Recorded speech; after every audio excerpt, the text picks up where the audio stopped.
Je vous salue tous aujourd'hui, bien fraternellement. Je salue aussi les chrétiens de France, du Sénégal et de Gaspésie, où se trouvent les Français qu'on appelle les Acariens. La parole de Dieu se répand dans le monde entier. Et aujourd'hui, j'ai choisi pour sujet le zèle. Le zèle. Alors, il y en a qui sont zélés. Lorsque j'ai dit ce matin aux frères que j'allais prêcher sur le zèle, il y a un frère qui m'a dit « Oui, mais tu as déjà prêché le 11 août 2018 sur le même sujet. » Félicitations à ce frère. Mais la prédication de 2018, la voici, et voici celle de 2019. Alors, il y a toujours, on se remet toujours, et on médite sur des choses qui sont toujours nouvelles.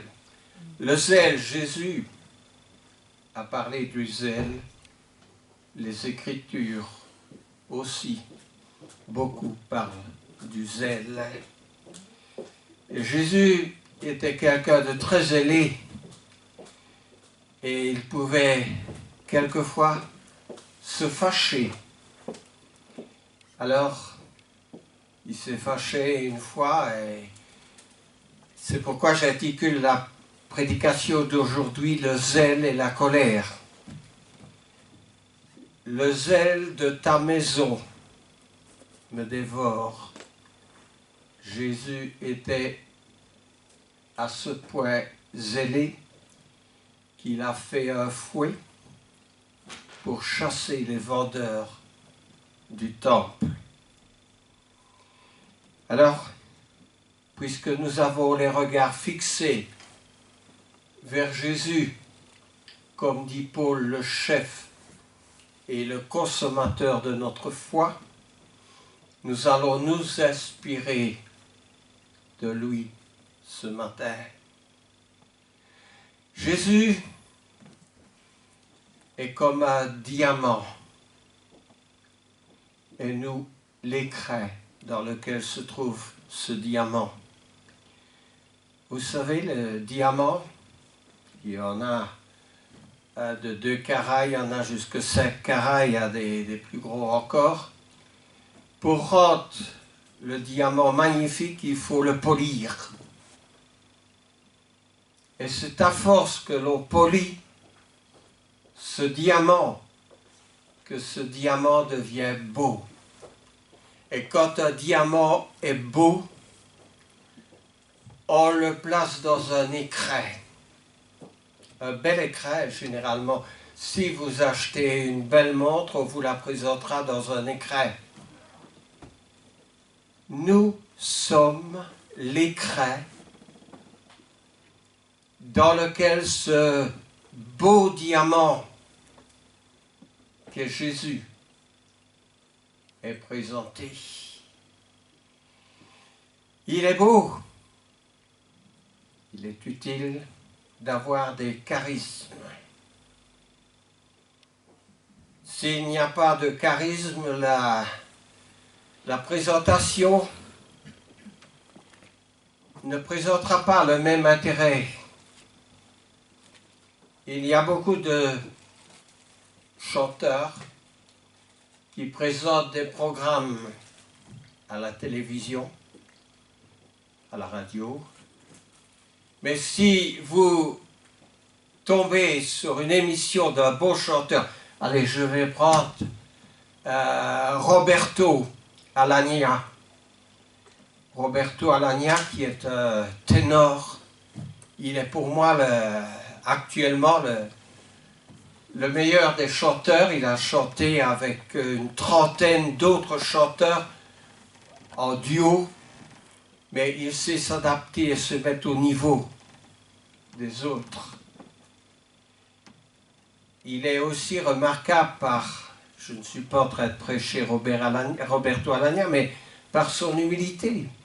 Quand il a rencontré son épouse, pour la première fois, son épouse l'a appelé maestro, ça voulait dire maître.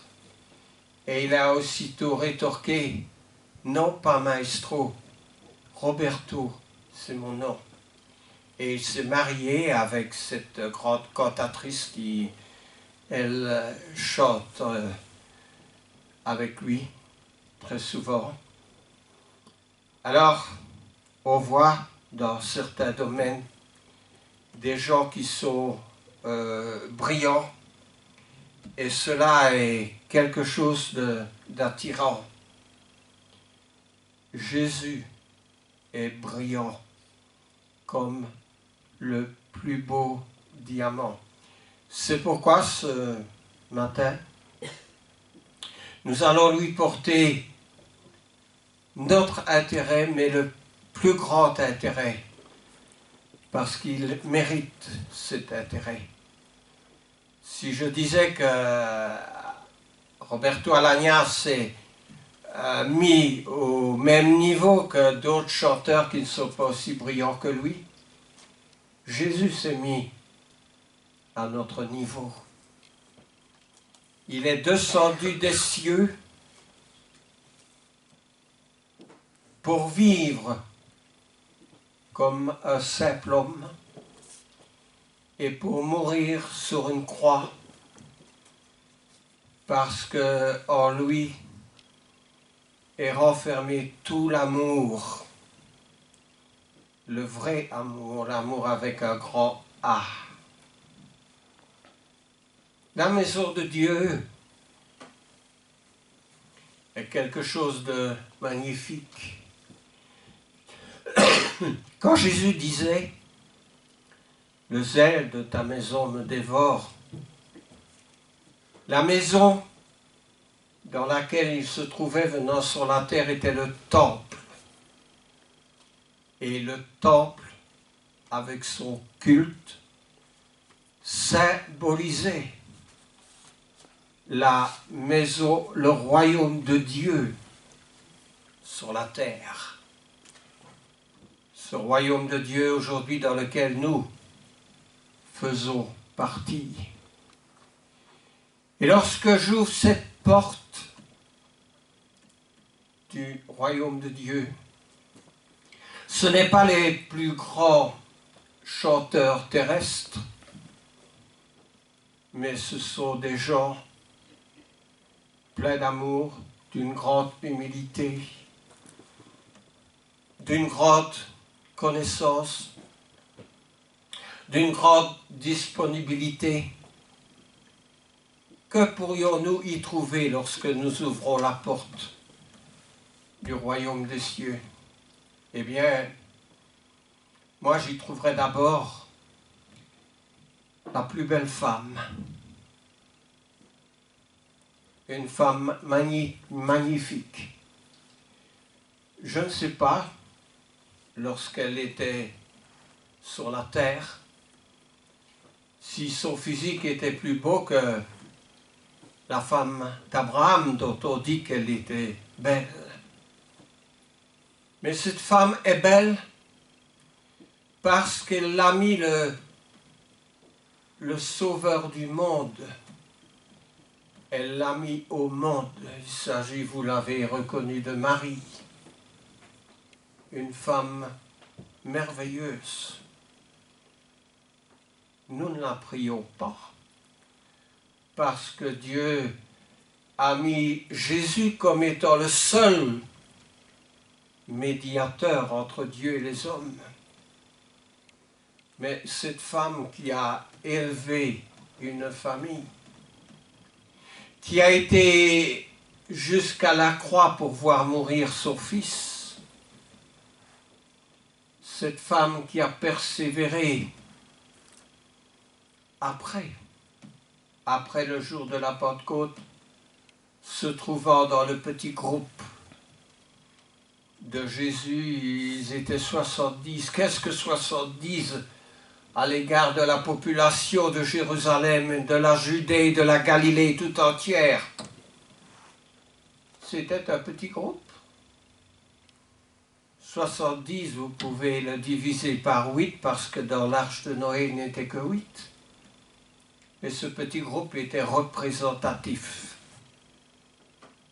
de la volonté de Dieu, de la beauté de Dieu.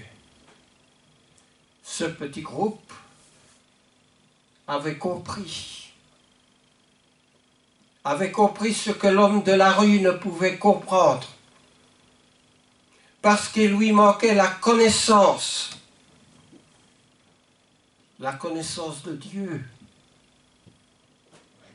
Tandis que Marie, ceux qui étaient avec elle, avaient toujours été fidèles à l'étude des Écritures.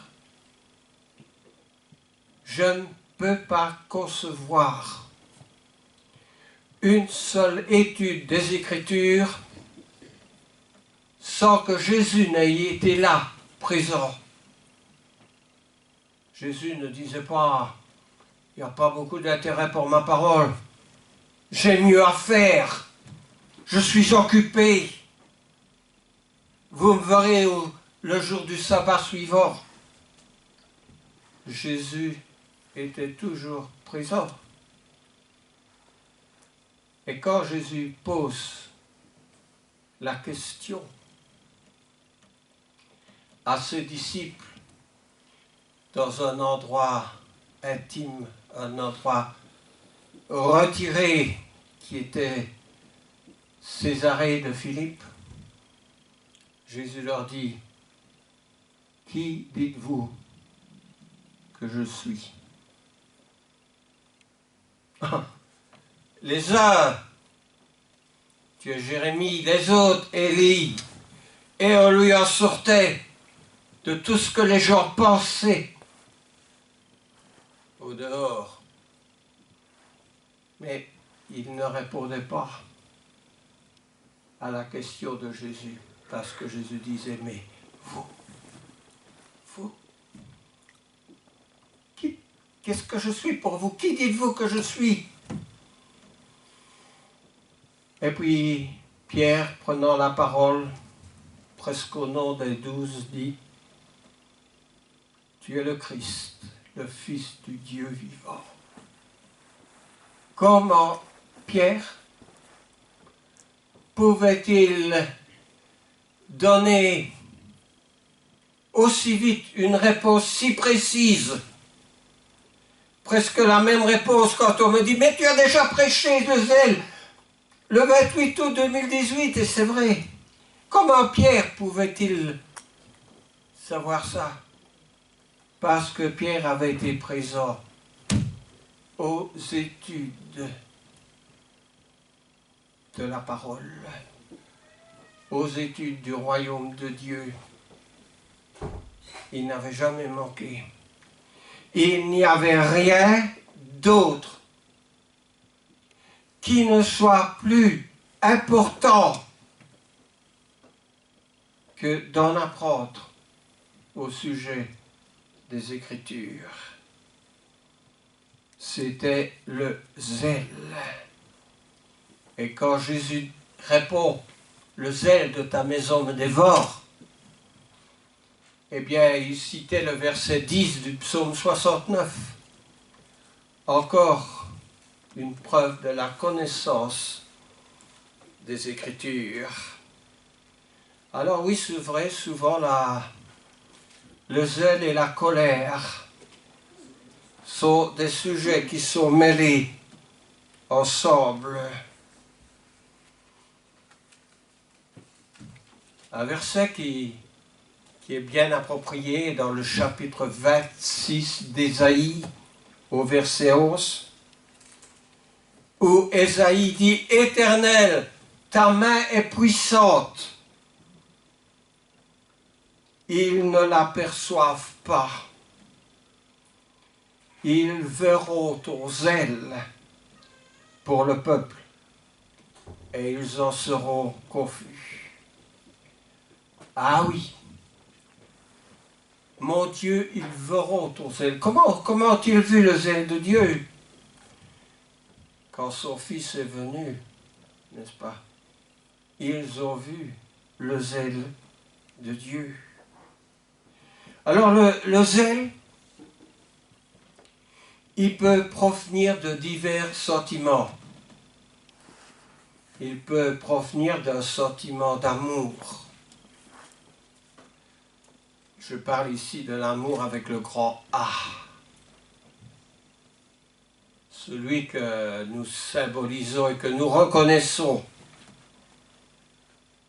L'amour, mais aussi la haine, produit quelquefois du zèle, un zèle mal placé.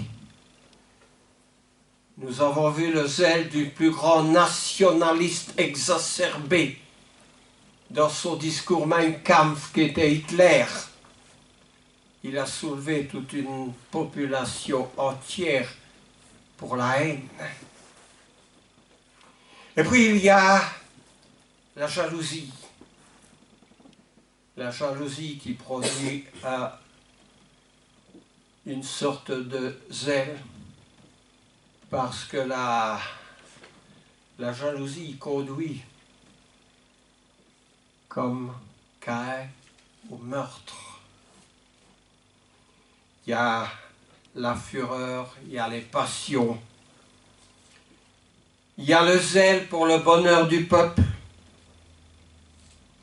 On a vu des grands de ce monde, au travers des siècles, qui ont aimé Jean Jaurès, et d'autres qui ont eu le cœur du peuple à cœur. Il y a aussi du zèle pour l'honneur de Dieu. Et tous ces sentiments, ils peuvent envahir notre cœur. Ils peuvent nous faire grandir ou quelquefois nous faire aboutir à la colère. Salomon, dans le livre des Proverbes au chapitre 27 et le verset 4, il dit « La fureur est cruelle et la colère impétueuse comme le vent impétueux. Mais qui résistera devant la jalousie ?» Oui, on en revient à Caïn, qui était irrité et son visage était abattu. Et souvent, quand nous sommes indignés, quand nous avons de la colère, on peut le voir. Notre visage est abattu. Nos yeux sont tristes. Ils sont larmoyants. Mais dit aussi Salomon dans Proverbe 14, « Un cœur calme est la vie du corps, mais l'envie est la carie des os. » Alors, Dieu a toujours avec zèle défendu les opprimés et il a puni les méchants. Les prophètes comme Osée et Jérémie ont présenté l'alliance de Dieu comme des épousailles. Je veux dire par là comme un mariage. C'est la colère qui exprime l'ardeur de l'amour de Dieu. Regardez combien de fois dans les Écritures Dieu s'est mis en colère. De très nombreuses fois et autant de fois que son peuple l'a déçu. Oui, dans les textes les plus anciens, et jusqu'à l'exil, la jalousie qualifie les relations entre Dieu et son peuple. Alors, elle apparaît, cette jalousie, comme une réaction à la sainteté de Dieu qui est offensée. Remarquez, quand Dieu donne ces 10 commandements, il dit qu'il y a des bénédictions, mais qu'il y a aussi des malédictions jusque dans les générations qui suivent.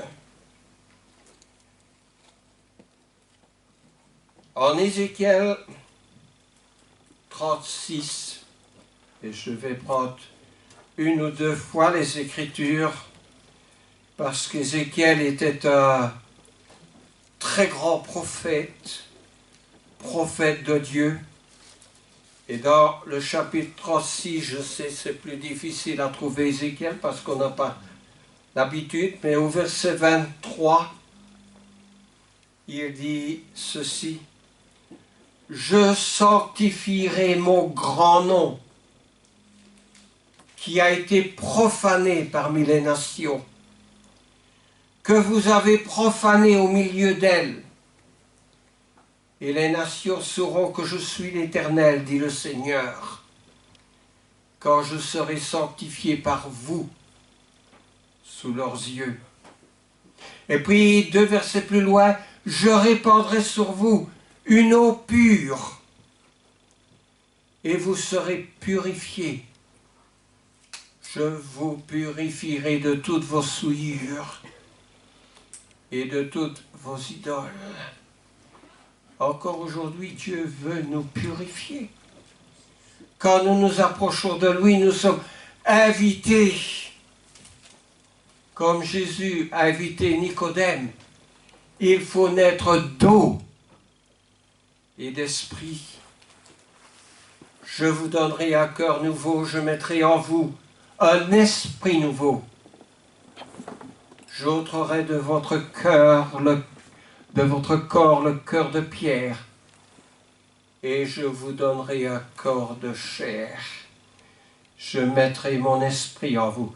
N'est-ce pas ce qui se passe dans le royaume de Dieu? Que chacun de vous soit baptisé pour le pardon de vos péchés, vous recevrez le don du Saint-Esprit. Dieu met en nous, dans le corps de son Église, un esprit nouveau, afin que vous suiviez mes ordonnances et que vous observiez et pratiquiez mes lois. Ésaïe disait aussi: « Donnez à l'Empire l'accroissement et une paix sans fin au trône de Dieu. » Nous sommes dans la paix de Dieu. Il y a différents moyens pour susciter le zèle à l'image de Dieu. Dieu pouvait prendre ses ennemis qui venaient opprimer son peuple. Ça suscitait en quelque sorte la jalousie.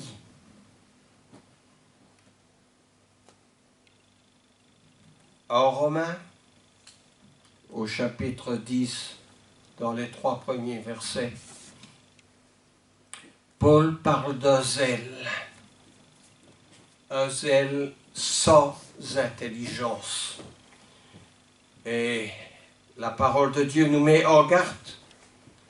Lorsqu'il s'agit d'un zèle sans intelligence, en Romains au chapitre 10, les 3 premiers versets dit: « Frères, le vœu de mon cœur et ma prière à Dieu pour eux, c'est qu'ils soient sauvés. » Il parlait des Juifs. « Je leur rends témoignage qu'ils ont du zèle pour Dieu, mais sans intelligence, ne connaissant pas la justice de Dieu et servant à établir leur propre justice, ils ne se sont pas soumis à la justice de Dieu. La parole nous met en garde contre un zèle sans intelligence. Pourquoi ce zèle est-il sans intelligence? Parce qu'ils ne connaissent pas la justice de Dieu. Ils sont comme ces Juifs où Jésus disait, ce sont des maudits. Ils ne connaissent pas Dieu. Est-ce que nous connaissons Dieu? Est-ce que nous accordons suffisamment de notre temps à la lecture, à l'étude des Écritures? Ce n'est pas une simple prédication de dimanche qui peut nous donner cette connaissance. Dieu veut plus que ça. Il ne veut pas un zèle sans intelligence. Alors, oui, les Juifs avaient un zèle excessif pour leur tradition, mais leur tradition ne faisait pas bon ménage avec la parole de Dieu. Par contre, Paul reprend les Galates, parce que les Galates avaient un zèle amer. Ah! Quelle est la nature de notre zèle? Avons-nous déjà examiné notre zèle?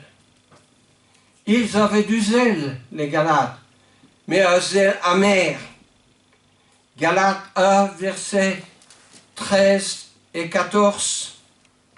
Vous avez su en effet quelle était autrefois ma conduite dans le judaïsme, comment je persécutais à outrance et ravageais l'Église de Dieu, et comment j'étais plus avancé dans le judaïsme que beaucoup de ceux de mon âge et de ma nation, étant animés d'un zèle excessif pour les traditions de mes pères.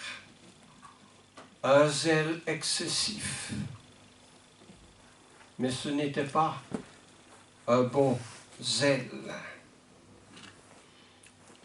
Jacques dit quand il y a un zèle amer, il y a du désordre.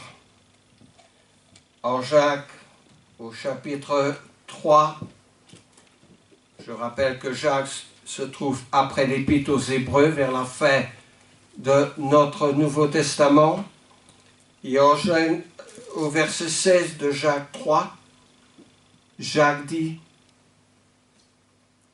et je vais 2 versets plus haut, mais si vous avez, au verset 14, dans votre cœur un zèle amer et un esprit de dispute, ne vous glorifiez pas et ne mentez pas contre la vérité, car cette sagesse n'est point celle qui vient d'en haut, mais elle est terrestre, charnelle, diabolique. Car là où il y a un zèle amer, il y a un esprit de dispute, il y a du désordre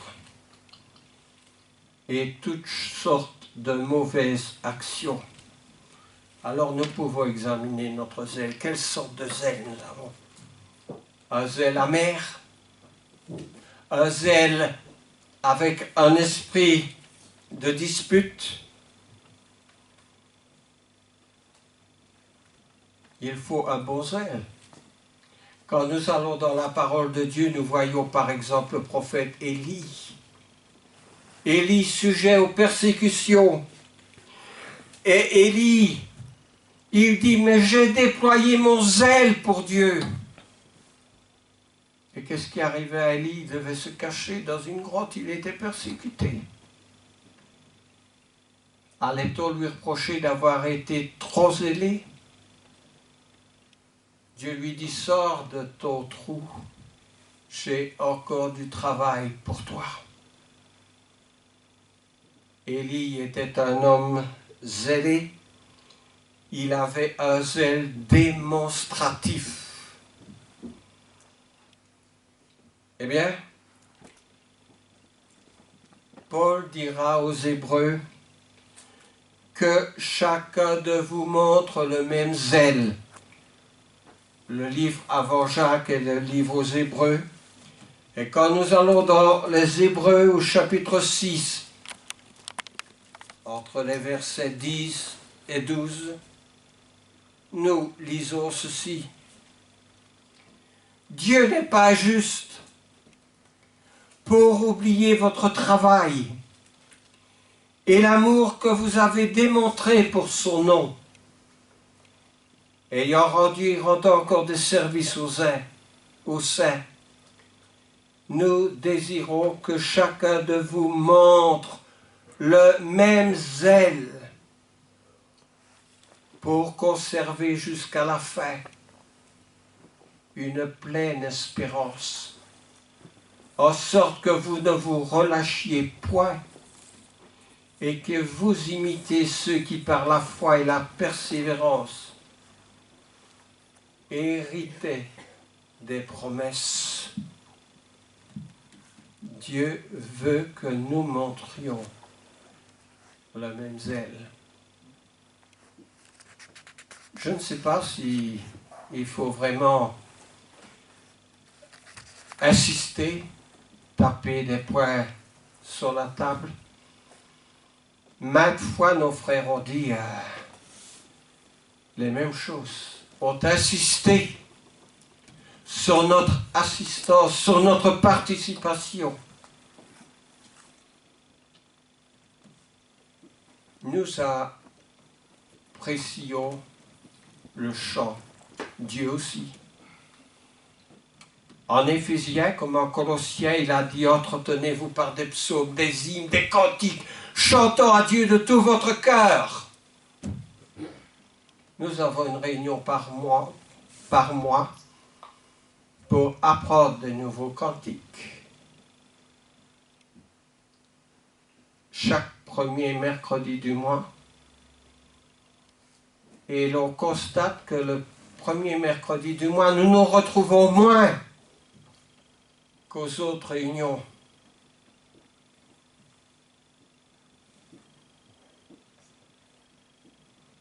Je n'ai pas de réponse. Mais la parole de Dieu nous dit « Entretenez-vous par des psaumes, des hymnes, des cantiques chantant à Dieu de tout votre cœur. » Cela ne vaut-il pas notre déplacement et de montrer à Dieu le même zèle? C'est entre Dieu et nous.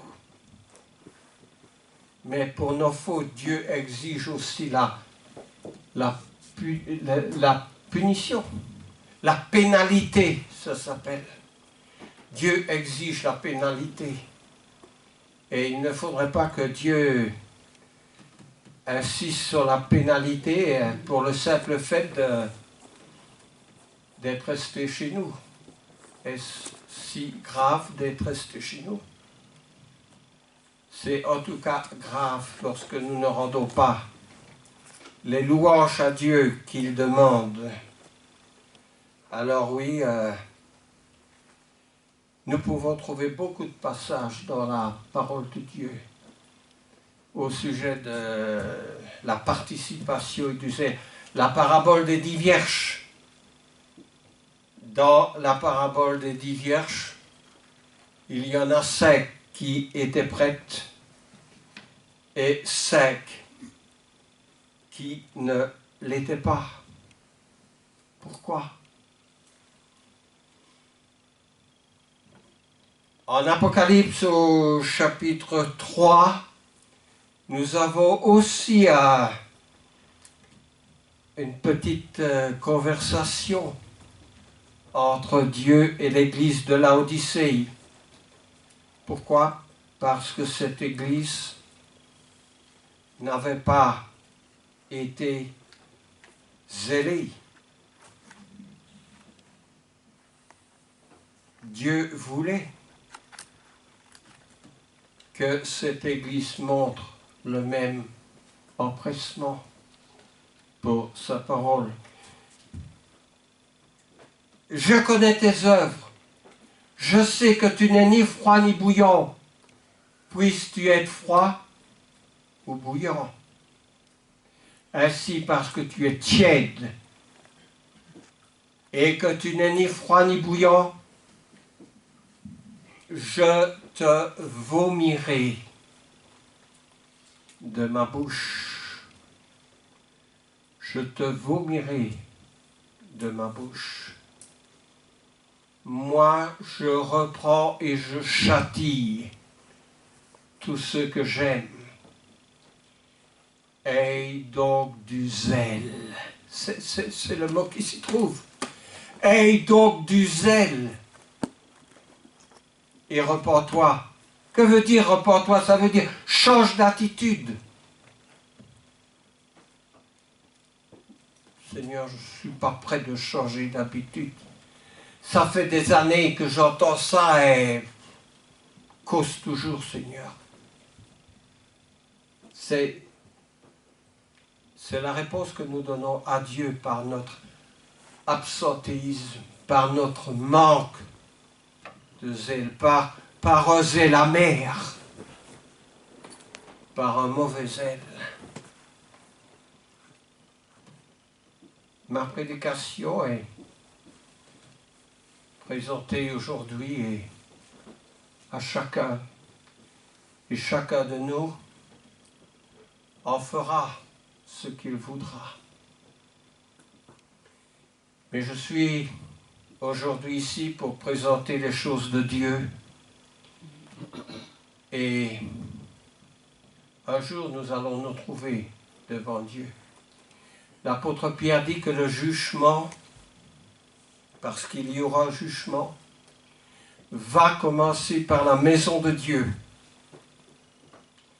Et Pierre dit, c'est par nous qu'il commence. Quelle sera la fin de ceux qui n'obéissent pas à l'Évangile? Je ne serai pas toujours de ce monde pour vous tenir en éveil des choses de Dieu. Mais si on est à l'état d'un enfant, il va falloir que l'on grandisse afin d'obtenir une génération qui soit consciente, zélée, mûre